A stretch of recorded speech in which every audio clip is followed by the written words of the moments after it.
Des de Càritas Diocesana de Barcelona desitgem un nou any ple d'estimació i esperança amb aquesta reflexió del monjo benedictí de 98 anys, David Stenras, que diu així: què ens queda que ens doni esperança? Que ens tenim mútuament. Podem mirar-nos als ulls que brillen a la llum de les espelmes i saber que pertanyem els uns als altres. Els nostres éssers estimats ens donaran força passi el que passi. I tanmateix hem de recordar que ser forts contra els altres és una il·lusió, perquè som una família humana i ens necessitem els uns als altres. Per molt bé que estiguem, necessitem sempre les persones necessitades tant com elles ens necessiten a nosaltres.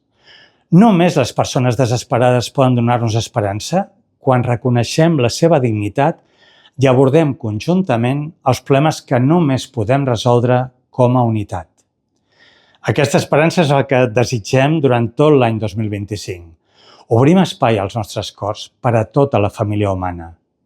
Podem esperar, malgrat tot, podem esperar perquè ens tenim mútuament. Molt bon Nadal, molt bon any nou. Gràcies.